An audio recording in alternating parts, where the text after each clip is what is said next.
So welcome everyone. I'm JJ Morgan. I work for Voces Digital in a variety of capacities. Tonight I am webinar host.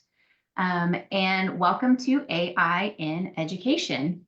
I just have a quick little introduction. AI is no longer just a buzzword in tech circles. It's beginning to shape how teachers prepare lessons, how students engage with content, or also known as cheat, and even how schools think about equity and access. The big question we'll explore together: how do we harness AI as a tool that empowers learning and enables us to do more with less time while keeping the motivation to think, create, and learn for ourselves at the heart of education? So we have a fantastic group of panelists to help us unpack that. So first, Kris Warshefski, if you don't mind waving, Kris. You can see his name there. He's the lead developer and general manager at Voces Digital. He has years of experience in software and website development and a passion for helping educators. Kris focuses on creating dynamic and user-friendly digital solutions that enhance the language learning and teaching experience. Kris is known for his eagerness to listen, as well as his logical and clear-sighted solutions, dedication to the company's mission, and commitment to continuous improvement. And this is not part of his bio, but he's also widely known for his dad jokes. Next, we have Charles Verhey. Did I say your last name right, Charles? It's close enough. It's Verhey. Verhey, okay. Has a career spanning over 2 decades in content and media and has built a reputation as an expert in making technology feel more human. He believes that the best way to understand any new frontier, including AI, is through compelling stories. This belief led him to create The Digital Impact, a new podcast series where he explores the practical and ethical dimensions of AI with top technology leaders from major universities, including Harvard, MIT, and Wayne State University, and Fortune 500 companies like Amazon, Walmart, Disney, Cisco, and many others. In his day-to-day work, Charles leads a creative team at a global technology enterprise developing content marketing strategies that demystify complex software for a worldwide audience. We're also joined by Eric Richards. There he is. Eric is a German teacher, department chair, author, and presenter. He's a 2021 ACTFL National Teacher of the Year finalist, and he has authored multiple ADI/CI readers and resource books for the World Language Classroom. He's authored level 1 and 2 stories for Voces Digital's German curriculum. Eric's professional articles have appeared in national publications such as Edutopia, Education Week, Language Magazine, and The Language Educator. Eric presents on topics that help educators facilitate language acquisition, engagement, and community in the classroom. His students enjoy a vibrant program where they have the opportunity to travel abroad and experience culture firsthand. And of course, we have additional voices from across education, all of you attending, to enrich the conversation. Please feel free to type comments and questions in the chat at any time. So together, this panel brings perspectives from tech innovation, content creation, and day-to-day teaching practice. So let's get started. To begin, I'd like to invite our panelists to share how they're currently seeing AI show up in their work and what excites them most about its potential in education. Anyone want to jump in and go first? Oh gosh, I'm using AI every single day. And it started out as a company mandate. You know, you have to use AI. We want you to use it because we're a tech forward company. So we understand that AI is going to be the future. So we really want that to be just a part of your everyday life. But the more I use it, the more I seem to develop this love-hate relationship with it. I love what it's capable of, and I love what it's able to give me. I hate the over-reliance that I'm seeing develop in some people. And I see that in education as well, where you have this really fantastic tool that can be used for education, that can be used as a tool for education, or it can become this crutch, this over-reliance. And more often than not, when you see the over-reliance happen, that's what usually ends up hitting social media, and that's what usually hits the news. Yeah. Well, it's not just the over reliance. It's the one of the things I've noticed is AI says everything very confidently with no sources to back it up. And with that over reliance is coming this little bit of I remember growing up long ago, not quite as long as Charles, but still a while ago. Um, I mean, it was all about the source that it came from, citing your work, things like that when you were doing any sort of research paper. Well, AI is just giving you this compilation of what it's finding everywhere with no sources, no kind of way to independently verify where it came from. And that's one of the things I've kind of struggled with on it. As a developer, I've got it comes up in Google when I'm looking for syntax on something, and it will just make things up. And I'm plugging it into my code, and it's not real. I eventually find the source, which is the original documentation for the module I'm working with, and what AI told me to use is nowhere in the documentation. Um, so it pulled it from somewhere, probably from a similar uh, resource or a similar type of code bank, but not exactly it. Nowhere in it did it have any level of doubt. I know what you mean with the hallucination, but honestly, the problem is usually the data that you've given it, right? I mean, if you've got an AI system that is built on the intelligence of all the internet and all the things in all the world, so it's giving you these really generic answers sometimes to your very specific questions.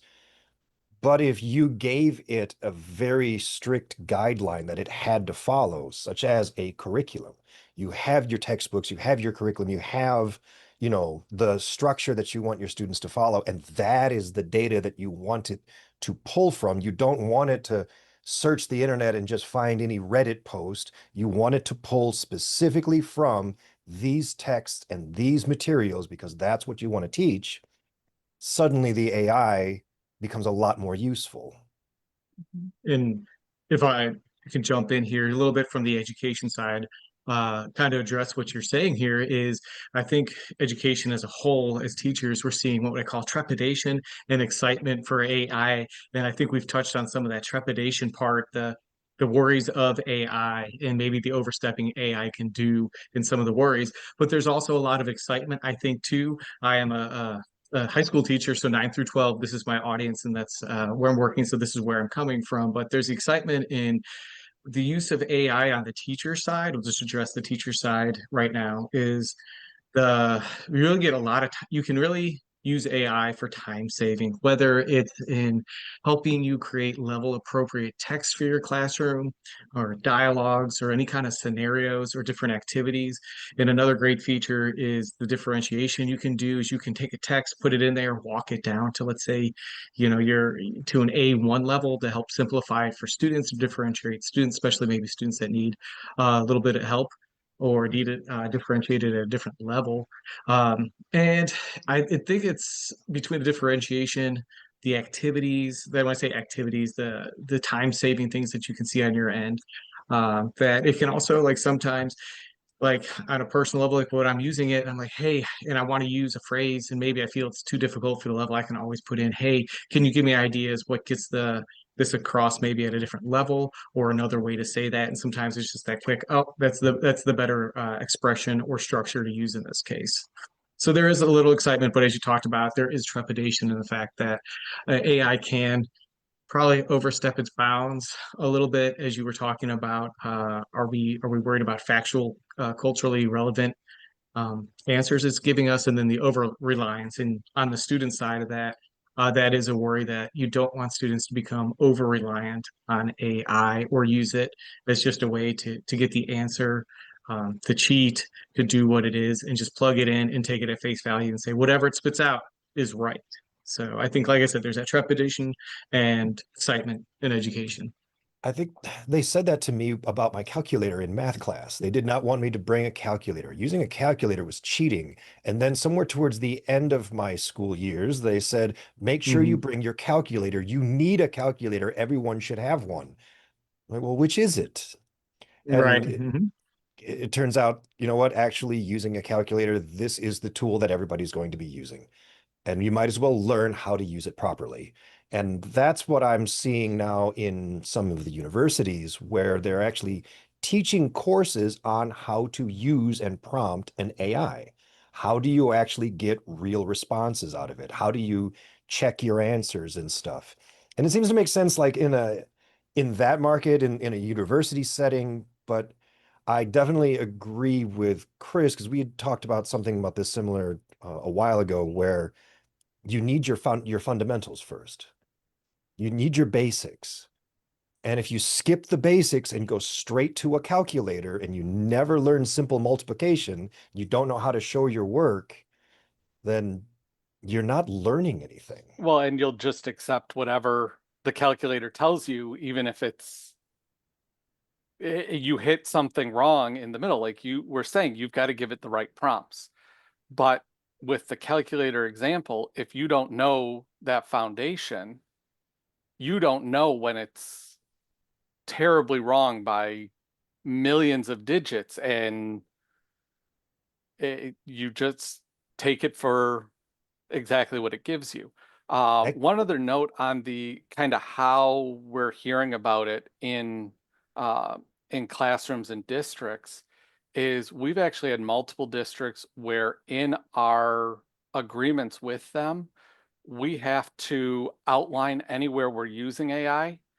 Um, they're specifically not allowing us to use AI when it's touching any sort of student data.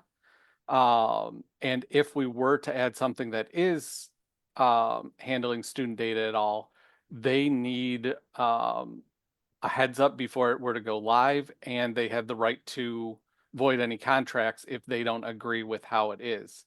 Um, so that's something interesting from the district side where there is that trepidation as well. And it's not by any means all districts, but one is one of the larger districts in the country that we've seen that on. So No, everyone's Kris, kind of trying to figure this out. that's absolutely true. Is the student privacy issue with AI and data collection that is definitely real and upfront with probably most districts, I would have to say at this point.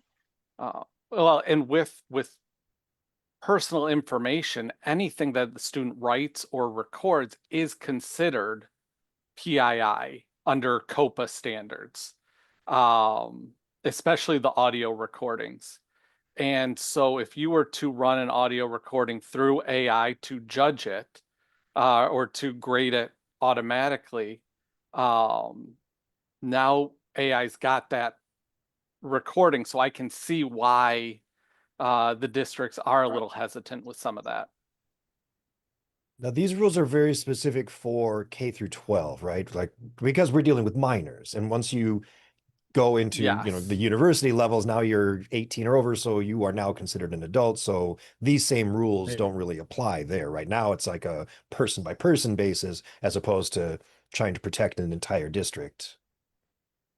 Yeah, I'm not sure. Do we have any university um, people in the um, webinar right now that can speak to kind of how it's being looked at the university level?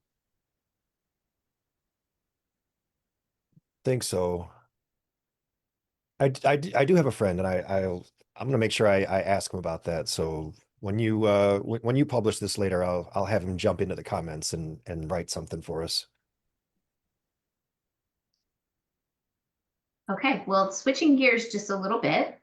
Bosace Digital was recently featured in an Empowered by Meg Ryan documentary that highlighted AI as an assistant, not a replacement.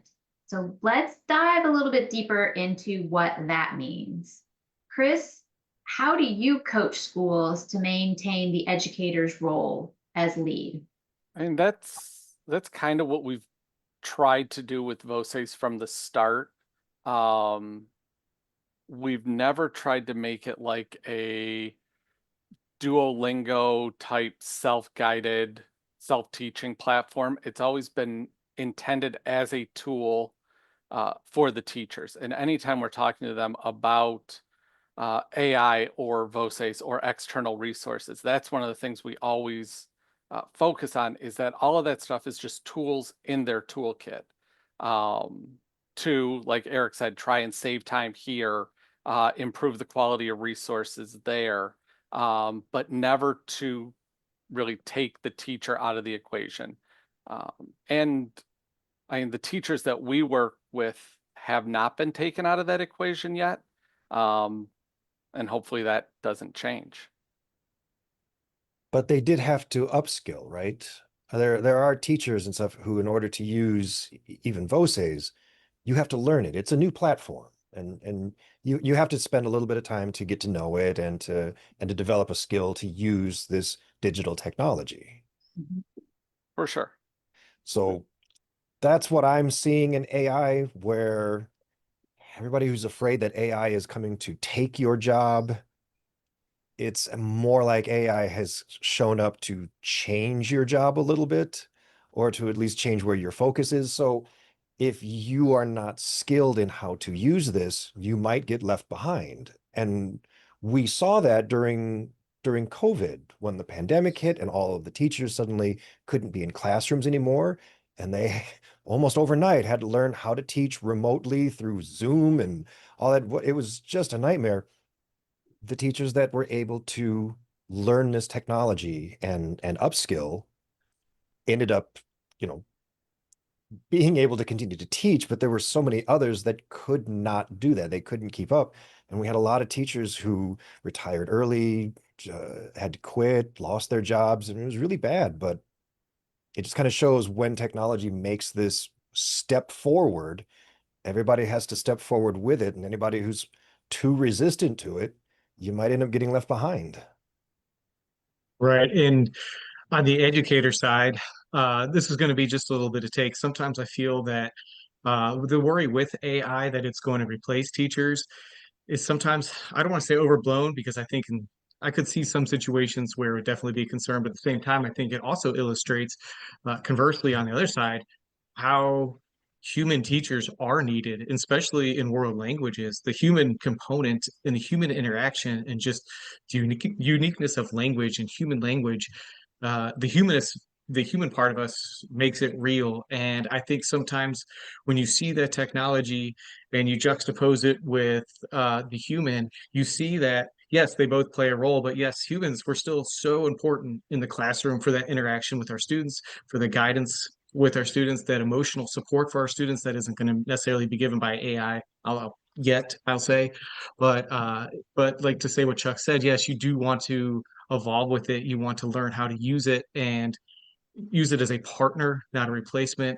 And but I would like to say that since my use of AI and exploring this world with AI and how to use it in the classroom, I've come to actually realize more of the important role that we as humans and teachers in the classroom play with our students, and how actually in many ways they need it. And I really believe students really appreciate. I'll just speak for my class, where there's a lot of interaction. I think a lot of students have made comments. They're like, I really like this class because they'll they'll say things like, you're actually teaching.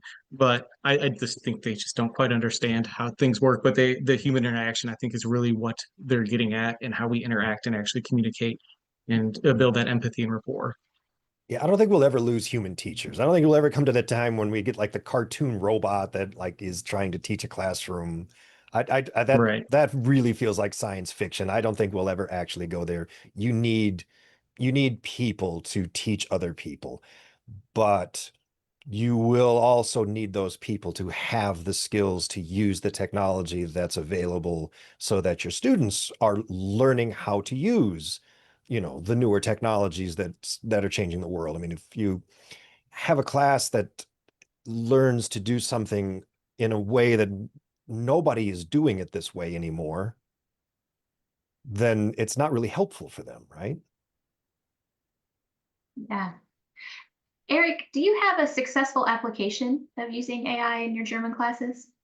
Yeah, absolutely. I'll start with this one because I think we're going to address something a little bit later. We'll get into like some specific examples of applications, and I shared that document with you where I'll show you screenshots of things that with really specific applications. But for now, I'll kind of just talk broadly. If would it be possible to put the link to the blog, that my blog post in the chat so people can We'll reference drop that that? in there.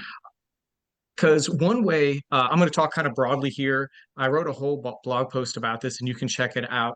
It's about uh, basically taking AI and working with my students to use it ethically and as a partner and as a way for instant feedback and improvement. And specifically, we're using it in writing.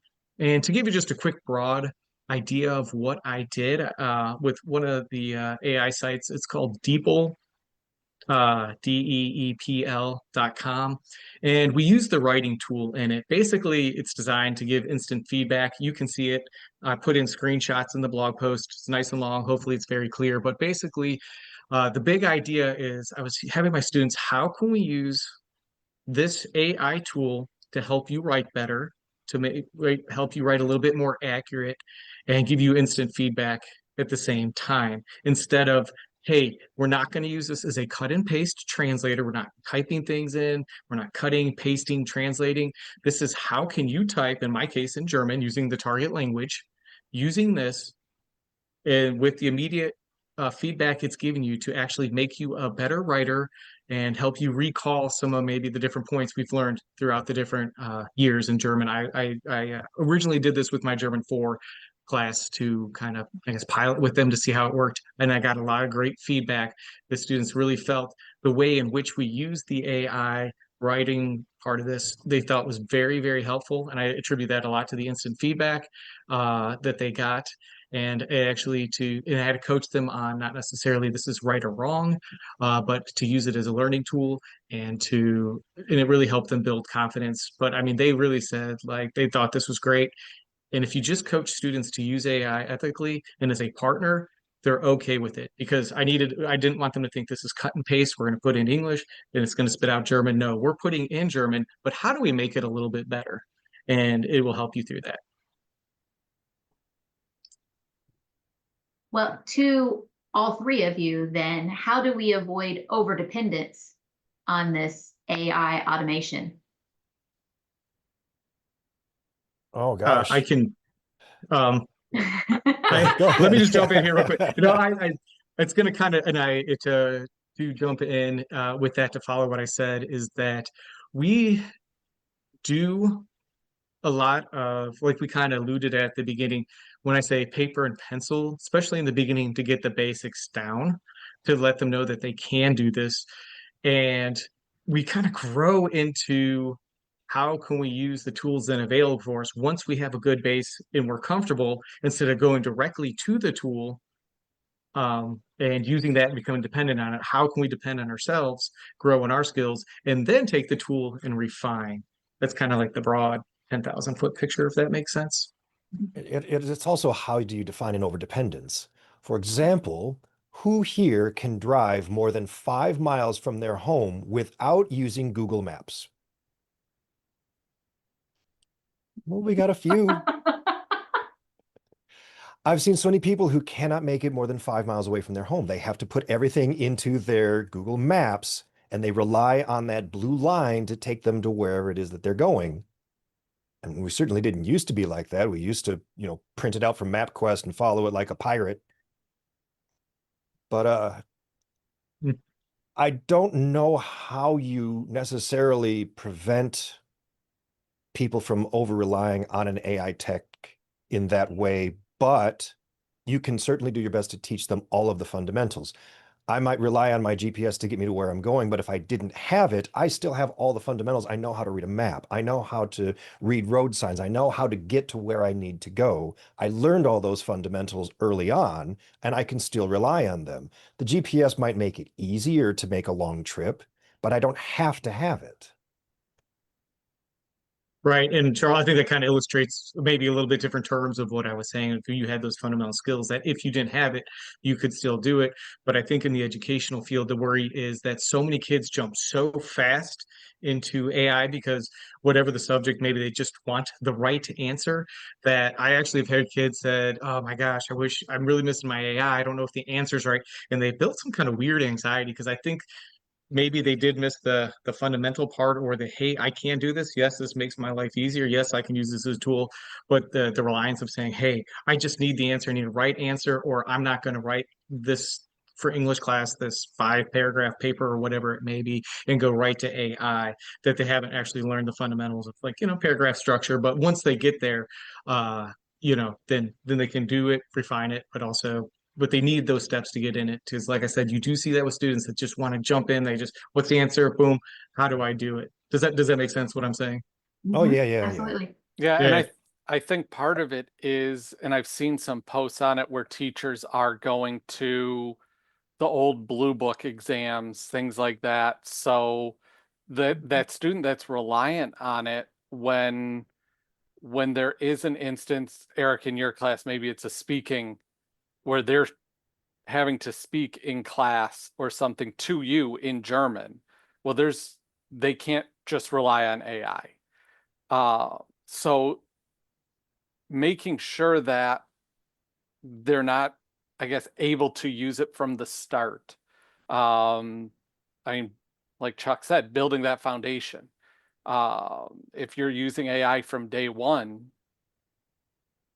or you're using Google Maps from day one, then yeah, you're lost when all of a sudden the Google Maps server goes down, and you don't know how to get to the corner store. But yeah, not allowing that full kind of unfettered access to it. I mean, I've seen this so speaking of languages, I've seen this in in very simple language.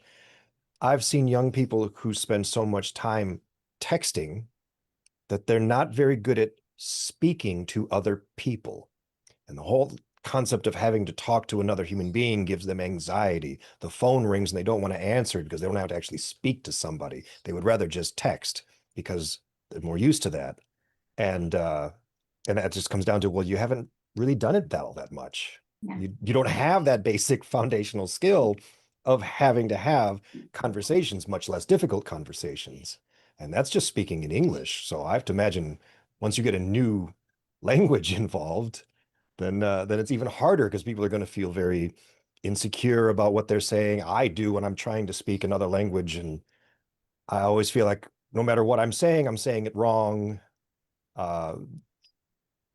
And I end up relying on AI to do a lot of the translations for me, and then I have to just trust that AI said it right because I didn't take the time to learn it the proper way. Well, and there's a bit of I guess, inherent need for comfort and kind of the easier comfort.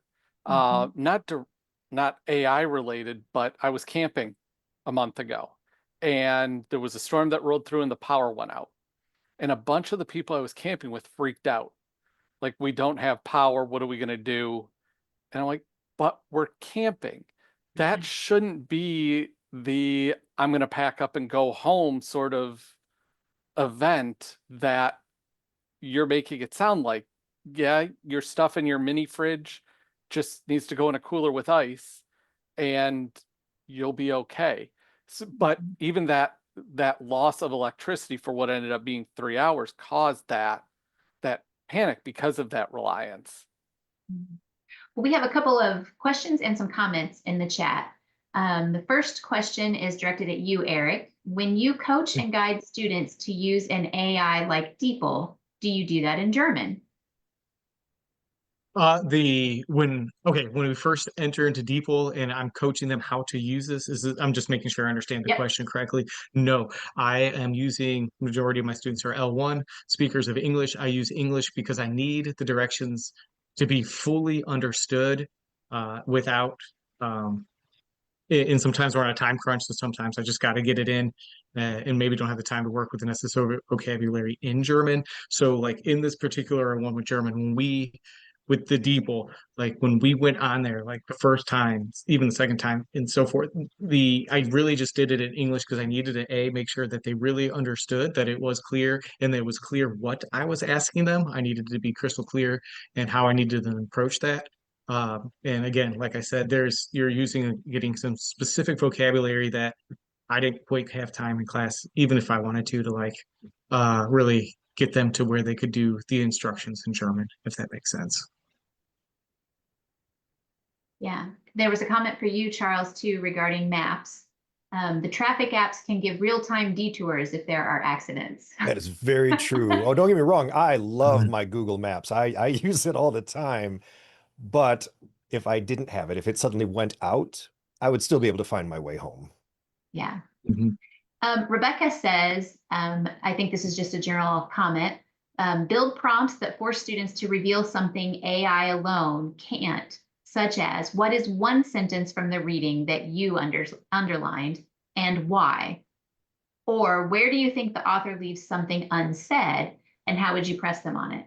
Or if you ask ChatGPT this question, where do you think it would be weak or wrong? I like those. Yeah, Yeah, that's great. I do feel like AI would try to answer those though. Oh, I do too. 100%. Absolutely. It would. it would. In fact, completely without context, I'm tempted to copy paste it just to see what chat will tell me. Yep. In Give it a extremely general terms. Yep. So then while AI opens new possibilities, then it comes with big responsibilities. So let's shift gears and talk about some of the ethical challenges, biases, and equity issues that come with AI in education. So Charles, I'm going to direct this one at you. Companies often talk inclusion. How do you counsel them on bias and access? Oh gosh. With most companies, that's a little bit easier because if the bias is baked into the data, then you'll have bias results at the end. It's all about the data that you give it that it's going to learn from. They say it's easier, I'm sorry, it's better to go slow in the right direction than wrong very quickly. So very quickly in the wrong direction, very slow in the right direction. I almost got it right that time. The point is AI is really, really good at taking something and multiplying it exponentially. So if you have something that's good, if you have a good workflow, if you have a good structure, whatever it is, it can take that and multiply it exponentially. So now everybody gets to have that. But if it's wrong, it is wrong so confidently, and it can also multiply that exponentially. So I think that's where you really have to be careful is what data are you giving it? In a school setting, if you're going to let it have access to the entire internet, then that suddenly becomes your textbook. So you really, really have to narrow down the amount of data that you're allowing your AI to use and exactly what that's going to be so that you can put guardrails in place so that your AI doesn't hallucinate crazy or, you know, give you something that you really don't want your students to have access to. Well, Eric, what are your concerns as a teacher about fairness in AI generated assessments or content? Yeah, that's a good question. To kind of just first piggyback off what Charles said about it's so much about the data sets and what is AI being trained in. And it'll just come from the language teacher aspect here first, is that it really depends on the language samples. Are they getting some kind of skewed language samples and then compounding that? Which would then maybe, what do I mean by that? I mean, are they favoring a certain dialect or like certain accents or certain cultural references? And that is his preference, and it's costing maybe the whole picture or other just as valid cultural references, accents, dialects. Because, for an example, like Austrian German is different from standard German. And I believe the Austrians feel it's a very valid German, and so do I. But most of your your responses are going to be based off what, the standard textbook high German, we should say, or standard German. So sometimes you do lose a little bit of the cultural references and maybe even the national identity of some other countries that maybe have a little bit different, we'll just call it a version of the language, a dialect or accent with language. And I'm sure that's my understanding also in the Spanish world. So you want to be, careful with that. And it also is that, like I said, with the cultural bias, is it inflating a certain cultural aspect at the expense of others? So it really goes back into, yes, the teacher, what are the data sets, but also it does rely on the teachers and our expertise, because we are the experts in the classroom, to be able to recognize that, say, hey, okay, maybe in this case it's not even necessarily wrong, but we do need to bring in this portion of it, and that's where we can, as teachers, add to it and help with our help with the full picture if anything is lacking. And the only other concern would be is well, I shouldn't say the only other concern would be, we talked a little bit about privacy too, is just access to AI as a school, and our students all getting the chance to access it and grow with the technology, because like we even talked about in the beginning, you need to grow with it, and if we're not growing with it, we might be left behind. So we need to make sure about the equitable access, and that students are getting the chance to grow with the technology in an equitable way. Yeah. I will say, when it comes to accessibility, AI definitely can be extraordinarily helpful there. I've seen it do amazing work with just a PDF. You have to make a PDF Mhm. accessible. You have to build in all of the tags. You have to build in all the structures, all the bookmarks. There's a lot that goes into making a PDF like truly accessible. And usually you have to format the original, and there's like a lot of work involved. Now AI can actually read a document and understand it structurally in context without you having to format everything. And suddenly it's building these intelligent, accessible documents. And that's just like one step. Another one could be, you know, you have to step away for 2 weeks and you have a substitute teacher who doesn't understand German near as well as you do. Can AI actually Right. help that person? Help there. I mean, all valid thoughts. Absolutely. Yeah. Well, so understanding risks and ethics and bias and all of those things is really crucial, but educators need a practical way to harness AI effectively. So let's move into some concrete tools and strategies that you all are seeing make a difference in classrooms today. Kris, which tools or platforms from Voces Digital are getting traction right now? So we don't have anything that is AI specific.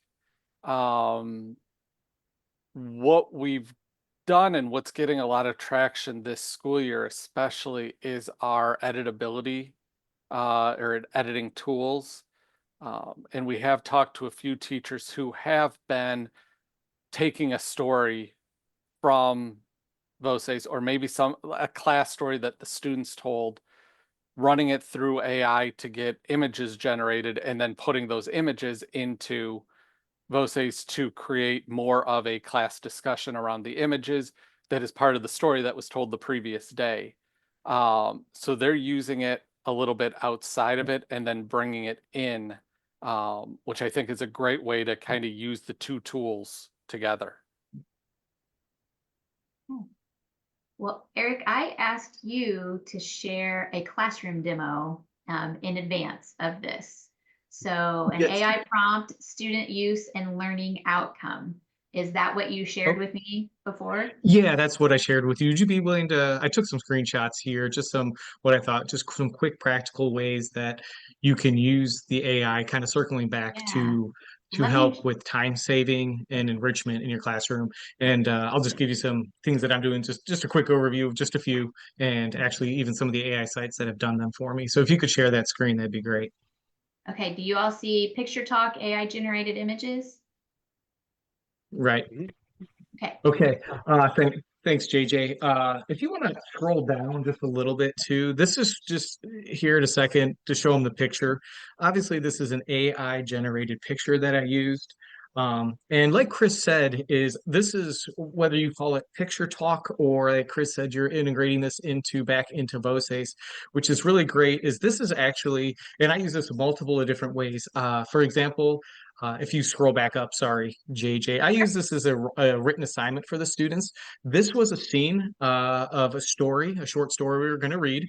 I uploaded the text to ChatGPT to make the picture, got the picture, and they were going to write about this before we read it. I knew we were going to read this later in the week, so they had to write 10 sentences. You can see what I asked them to do just about the picture because I wanted to warm them up. So when we got to the story, they were going to recognize the scene. We were going to work with it. We're going to, it's going to be very familiar with them. Along that lines, I don't necessarily always make them do a writing ahead of time. Sometimes right before, we could take a Vose story. You can generate an image for that or any kind of short story, and we'll do like a picture talk. We'll just project the picture or pictures ahead of time before we're reading. This could be the same day in class, and we just talk about the picture before the story. It helps us introduce new vocabulary, new structures that are going to come up into the in the story that we can target in our picture talk. But it also is going to basically, what I say, prime their brain, get them ready, so when they're reading, this is going to be very familiar and very accessible to them quickly. This is also something that you can do after the text. You've read the text and then you add a picture to it and you can talk about the story, like where did this happen? Kind of talk a little bit more about what the picture is representing in the story. Was it a theme in the story even? It doesn't necessarily have to be a scene, but it can even maybe bring some characters to life on the screen, and you can work with it that way. So okay, so like Kris said, the picture talk is really great. The Vose stories are great because you can just really generate a quick story, a quick image with that, and then start talking with the images, whether it's written beforehand, as you see, maybe it's a written assignment afterwards, or just an oral picture talk before you're reading or after you're reading. And I found they've been, to be honest, what I found the most powerful are before, because it familiarizes them with structures and vocabulary that I can target in the picture, and you can prompt AI to make sure those are prominent in there, or certain scene.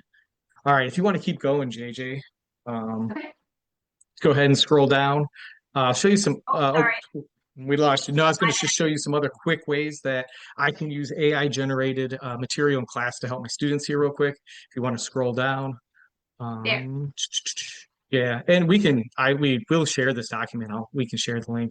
Okay, if you want to stop there, there's one called napkin.ai, and this really, what you're going to see here is, this is great. You can put a text in there and it really creates basically text to some pictures in a way with a timeline, summaries. So for example, this was my book in the document series. You just upload it. It can be, this is a chapter 2 called Henry and Carla. And if you want to scroll just a little bit, it will spit out, I guess, maybe not the most elegant way to say that. It will create a quick, simple outline of the chapter, timeline of the chapter that you're going to read. So this is something that, again, you can do before ahead of time to prompt students, hey, this is the layout of the chapter, or this is something you can do afterwards and just kind of as a review, or the next day to say, hey, this is what we read before we read the next chapter.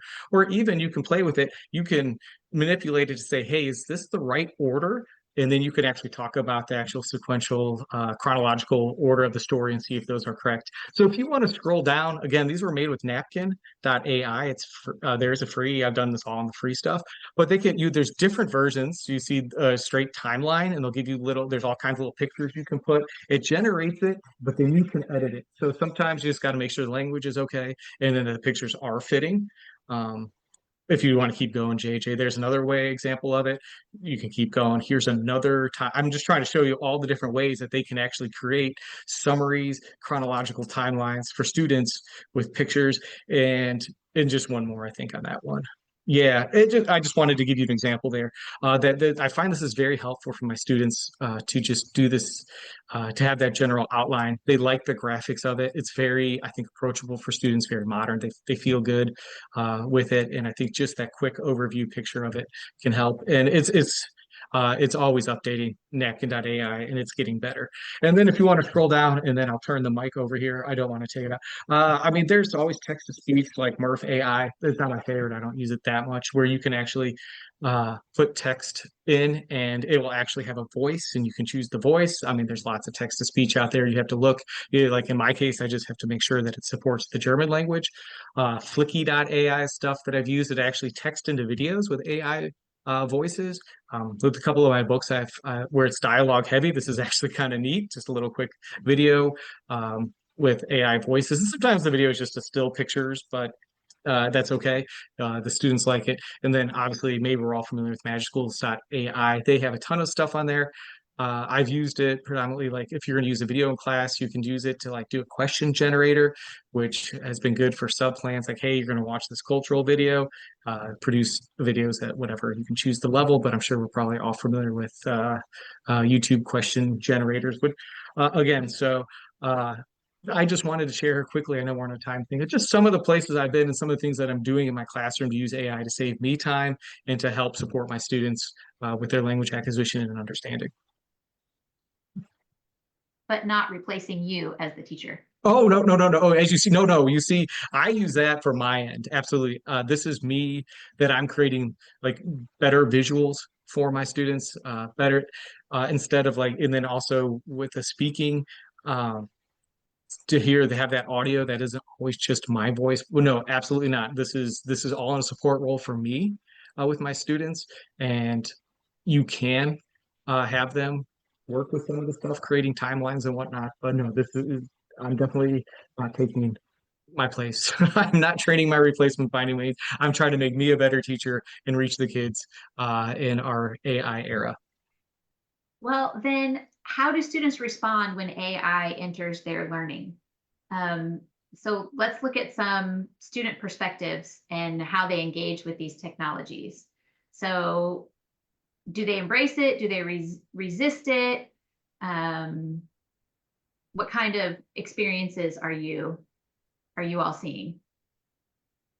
Other than, I mean, my experience is they just look up the answer, and so they're embracing the Google. They're definitely embracing the Google. But there are so many, like all these other tools. I have seen a really bizarre mix, and I don't know if you guys have seen this too. So normally every time like a new technology comes out, especially if it's connected to social media, so when Snapchat and TikTok and all those other things came out, the younger generations were the first to jump on, and they suddenly knew it better than anybody else. They could tell me things about it. I had no idea what they're even talking about. When AI came out, it really wasn't their generation that jumped on board. It was an older generation. It's a lot of people from mine who really were interested in this technology and wanted to understand more about it and got really into it. And I've noticed that the younger generation either weren't as interested or weren't as fascinated with it. I don't know. I don't know exactly what it is or why, but I'm not seeing them as excited about it as I am an older generation. Okay. Eric, are you seeing anything like that where the kids in your class are not as excited about AI as you might be? Charles, that now that you said that out loud, I would say that's actually a good good way. It is kind of it is like you said, maybe bizarre is a great word. That I've actually had a very mixed reaction to AI. Some kids just like you said, they're just not excited, they're not interested, or it's I just need AI for the answer type idea with it. I think I don't know if they're just not unaware of all the creative things you can do with AI, or maybe, like you said, they're just not interested in it. But I have had kids that have embraced AI and they've had fun, but they actually tend to be like in the definitely the minority of students that get excited about AI. It's definitely been a mix. And oddly enough, I'm going to share this quick anecdote, and I just don't know if it's where we're at in society, and maybe kids are just since they're just bathed in social media and the internet, and I think they are starting to slowly just the falsehoods out there, and how do you know what's real anymore? Because the kids have fun calling out AI or not. Oh, that's AI, that's AI, and I think they kind of make a game out of it. But I in Missouri recently passed the no cell phones in school from beginning to end, and that means like not visible for the school day. And I've had more, and I thought that this was gonna be the end of the world this year walking into school.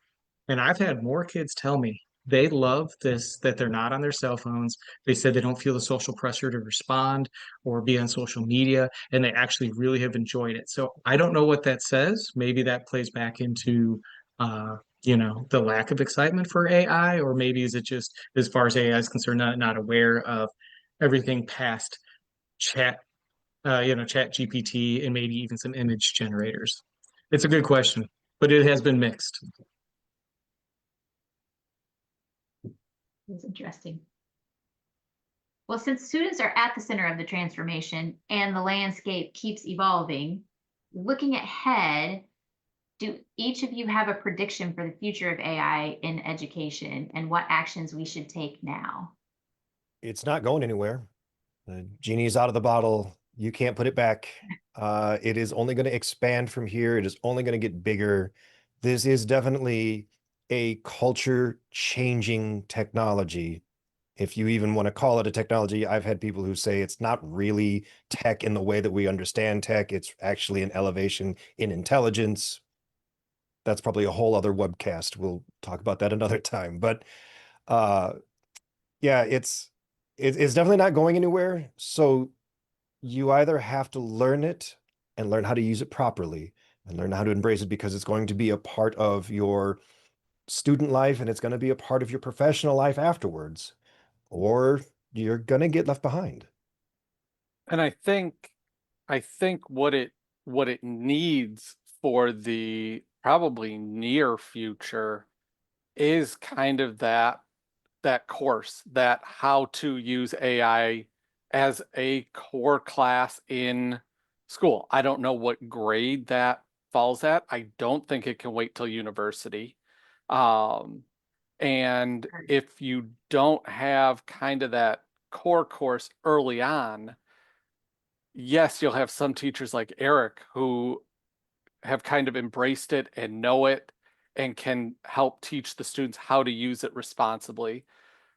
But if you have a teacher who hasn't taken the time to learn it themselves and is letting students just do whatever with it or not allowing it at all, anywhere kind of in between there, that's going to kind of stunt their ability to use it properly.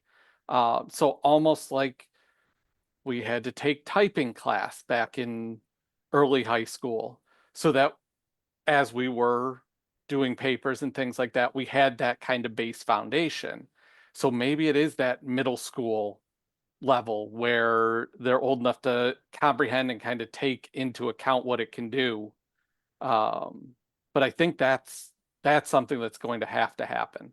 When we're living in the technology era, I think it is really important that kids understand how this technology works. We're going to use AI. Do you know how it comes up with these answers? Do you know why we call it artificial intelligence? Do you know what a data center is? I mean, all of these really basic fundamentals of understanding technology will help us use that technology a lot more responsibly and hopefully steer us away from the Terminator 2 era and more into using tech to actually benefit people. Absolutely. I think I've always kind of thought that, really technology, this is just me, my opinion, it really starts out inherently neither positive nor negative. It's really in the use of how you choose to use technology. As we've seen, you can use it for good, you can use it for bad, and it's really how you choose to use it. So I really think just moving forward, like we said, I think there, as I look forward to, I think we do have to realize this is going to unfold at breakneck speed. I mean, the leaps and bounds AI has already made and will continue to make, I think will probably astound us. But if we can just focus on those fundamentals of how do we use it responsibly as teachers, and how can we use it to support us, not replace us, because I think like Chuck said, it's here, it's never going away. And how can we get our students to use it ethically in a responsible way, and how to actually use it as a tool. And ultimately, I could see it to the point where even without replacing us, they might all we all might have like our own very deeply personal Siri on our devices that becomes, I don't know, our helper, in advisor or whatnot to the way it's going that can really, but we just have to keep everything in perspective. I'm really just kind of curious to see where this is all going, and with Charles and sure Kris, we're all rooting that it's going the right way and all going for the good. Yeah, a lot of it is uncharted territory. I mean, Oh yeah. what they come up with, what someone does with it is a huge unknown. Well, we've covered a lot of ground tonight, from current applications to future vision. And now we should probably open it up to the audience. Are there any burning questions that anyone wants to unmute and ask or type in the chat? We'd love to hear questions from you. We've got a great panel here.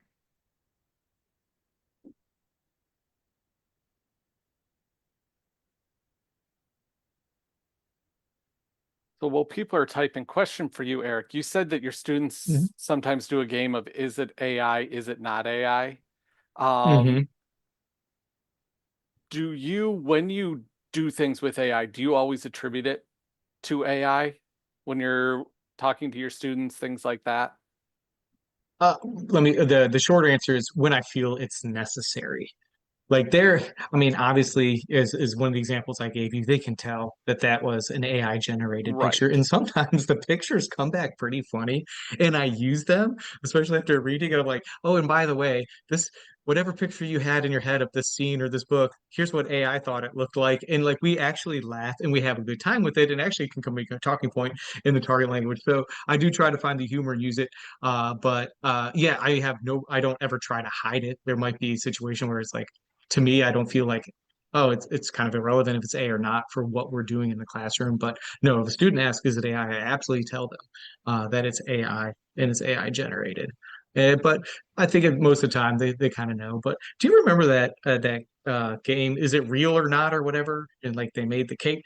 We used to do that. Is it real Is or it not? Just as cake? quick warm up and is Is it? it Oh, the is game? it Is it cake? Yeah, cake? that's it. Yeah. Yeah, and we kind of, and it was great warm up in class. I just did boom, is it cake or not? And we just did this quick warm up, and we did it in German, and they guess yes, no. They always get excited or a quick brain break. And I have not done it yet, but I want to kind of say, is it AI or not AI? And just flash a picture up there and say, hey, the AI maybe even do like famous artworks. Is this Mona Lisa AI generated, or was this a picture of the real Mona Lisa type stuff? Just I haven't got around to just the time frame of is it AI or not, but it just makes me think of we used to do, is it cake? Yes, no, and just a quick fun. It's a lot of fun. And I think that's part of that foundations is being able to tell something that is AI generated from the way it's written, from the way the image is designed. And that's a necessary part of that critical thinking process for not just the students, for all of us to be able to recognize when something is or isn't AI. Mm-hmm. I'm gonna Oh, go ahead. just Oh, sorry. I was just reading the chat, and Christine, I agree with you. Yeah. It is a lot to process, and like I said, it's going to be breakneck speed moving forward. And I think that's also going to be a skill we're all going to have to learn, teachers and students, like how do we move forward with this without absolutely just feeling so overwhelmed or feeling like we're feeling so far behind. And I think it's going to be a skill in a way that we're all going to have to learn.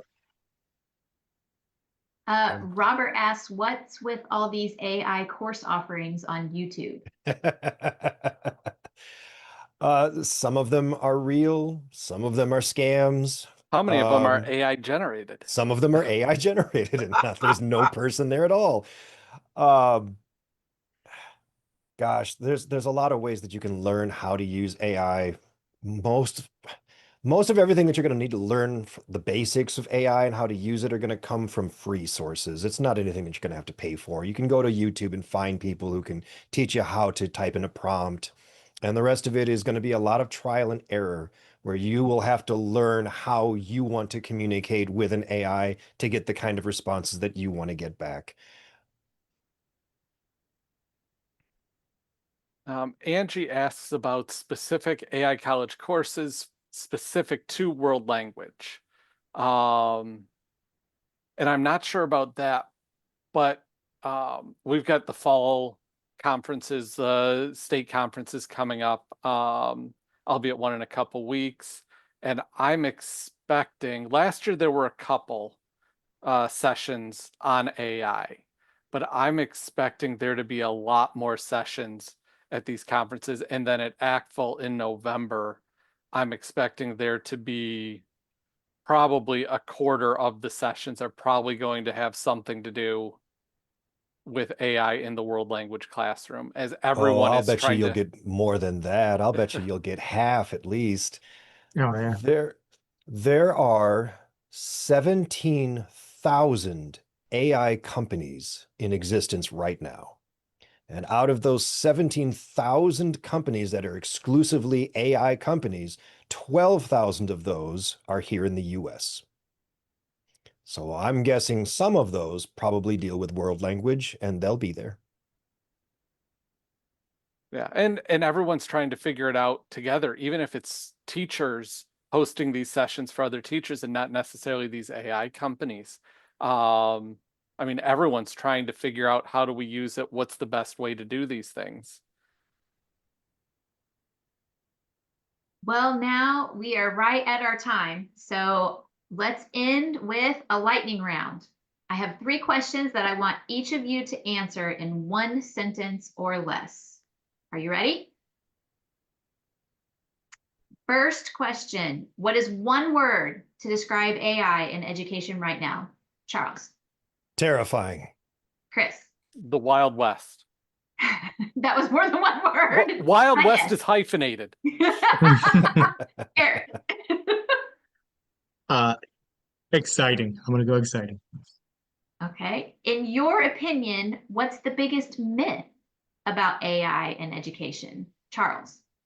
That you don't need it. Kris. That it's a magic wand that's gonna make everyone learn everything all at once. Okay. Eric.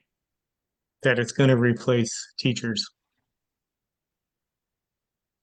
Okay. If you had an unlimited budget, this is the last question. What's an AI project you would launch for schools? Charles. Oh gosh, the computer lab would be humongous. Okay. Kris. That kind of foundations of AI course in all schools at an early age. Okay. Eric. I'm going to bring this back to world language. I think it'd be really cool if we could develop a little chat buddy for each student that talks to them in the target language and helps them with responses, whether it's just in class or throughout the day, when they're doing things and telling them in the target language. It'd be cool to have a chat buddy like all the time, just kind of talking to you in the target language. Eric, I'm actually doing that right now. Are you, Yeah. Charles, you're going to be my hero because I think it'd be neat. Like, hey, how do you say you're opening your locker? You know what I'm saying?